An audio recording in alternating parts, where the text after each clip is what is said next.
জানেন কি ভগবান নারায়ণ ও গ্রহরাজ শনিদেবের পুজো কেন একসঙ্গে করা হয়? একবার নারদমুনি ভগবান বিষ্ণুর দর্শন করতে বৈকুণ্ঠে আসেন। তবে দুয়ারপাল থেকে জানতে পারেন ভগবান বিষ্ণু শনিলোকে গিয়েছে। কেননা আজ শনি একাদশী, আজ ভগবান নারায়ণের সঙ্গে শনিদেবের পূজা করা হবে। এটি শুনে নারদমুনি ক্রোধিত হয়ে যায় আর শনিলোকে পৌঁছায়। সেখানে গিয়ে দেখতে পান শনিদেব সেখানে উপস্থিত হননি, অথচ মাতা লক্ষ্মী সহ ভগবান নারায়ণ উপস্থিত রয়েছে। এটি দেখে নারদ আরও ক্রোধিত হয়ে যায় আর বলেন, শনির কিসের এত অহংকার যে আমার সর্বশ্রেষ্ঠ প্রভু নারায়ণ ও মাতা লক্ষ্মী সহ তার জন্য অপেক্ষা করছে, আর সে এই সবাই এখনও উপস্থিত হতে পারেনি। তখন প্রভু নারায়ণ বলে, নারদ, সর্বশ্রেষ্ঠ কার্য মাতার সেবা করা, আর শনি সেই কার্যই করছে। পরবর্তীতে যখন শনিদেব আসেন তখন সকলে প্রথম শনিদেবের পূজা করতে লাগেন, যেটি দেখে নারদমুনি আরও ক্রোধিত হয়ে যায় আর বলেন, আমার প্রভু নারায়ণের এত বড় অপমান আমি মানতে পারবো না।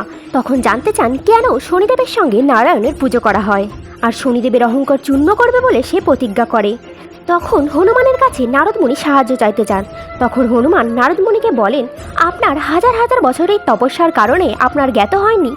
একবার মহাদেব ও আদিশক্তি বলেন, যখন থেকে এই পৃথিবীর সৃষ্টি হয়েছে তখন থেকেই অনেক জীবের জন্ম হয়েছে, কিন্তু মৃত্যু হচ্ছে না, যার কারণে আত্মার আগমনের চক্র স্থির হয়ে গিয়েছে।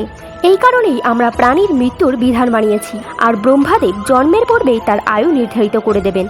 তখন এক মৃতপাশ অস্ত্র দেখান আর বলেন, যে দেবতা এই মৃতপ্রাস অস্ত্র বশে আনতে পারবেন সে এই মৃত্যুর কালচক্রের অধিকারী হয়ে যাবে। তখন সকল দেবতা চেষ্টা করার পরেও পরাজিত হয়।